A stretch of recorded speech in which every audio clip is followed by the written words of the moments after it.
האם הדבר הזה, כן, ישמור לכם על האייפון? מי שרכש את המכשיר יודע שלפחות בינתיים התיקון מאוד יקר וכרוך בשיגור המכשיר למעבדה באירופה וביטוח יקר.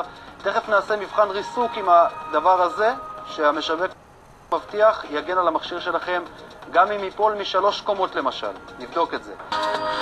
אחרי ששילמתם עליו כל כך ביוקר על האייפון, אולי זה הפטנט שיגן לכם על המכשיר. תכף נבדוק כמה חזק אפשר לחבוט במכשיר הנוצץ שעשה עליה רק לפני שבוע. שי חקשור, שלום. שלום, ערב טוב. קודם כל נסביר, זה הדבר שאמור להגן על האייפון, נכון? הפלסטיק הזה מסביב. נכון. וכאן מה יש?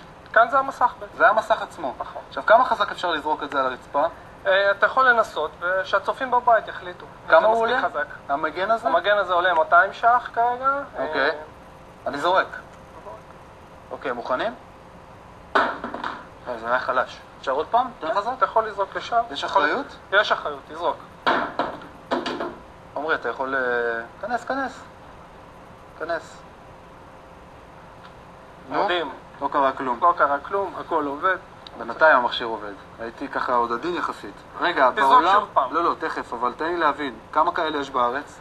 כרגע יש בארץ מאות, ותוך כמה ימים מגיעים אלפים. אנחנו נשרוד 23 קומות אם נזרוק את זה מהחלון? שום דבר לא שורד 23 קומות, אבל אייפון בהחלט ישרוד נפילה משולחן, ישרוד נפילה מהיד שלך, ישרוד כל זעזוע שבעצם יכול לשבור מסך בכל מכשיר אחר. אולי זה רלוונטי מתמיד עכשיו, כי הרי כל תיקון צריך לשלוח את זה לחוץ לארץ, נכון. וזה עולה משהו כמו $250. $250, נכון, והמוצר הזה בעצם בא לתת אלטרנטיבה והגנה לאייפון. זה מוצר חדשני בעולם. אבל החברות הסלולריות לא השתגעו מזה, כלומר הם בינתיים לא רכשו כמויות ממך.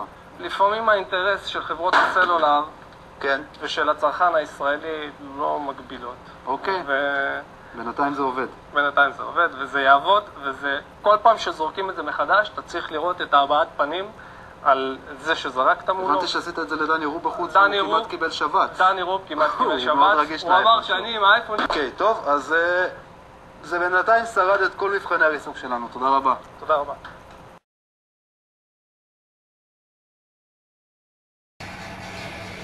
מה אתה הולך לספר? שי בן הוא מוצר מהפכני שהולך להגן... אתה בחדר ריפוי של כוסיות, אתה מבין את זה?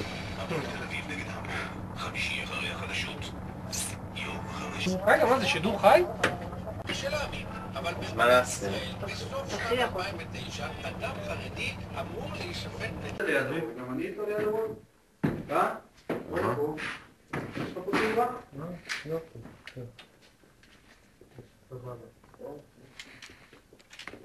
מה? סטנד ביי. 2.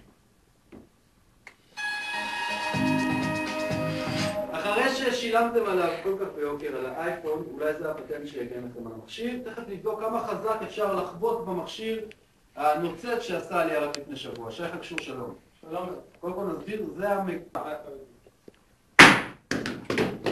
מבקש שיעביר, לא, תשאר באירופה. הוא אמר שאני עם האייפון שלי לא יעשה. אוקיי, טוב, אז זה בינתיים שרד את כל מבחני הריסוק שלנו. תודה רבה.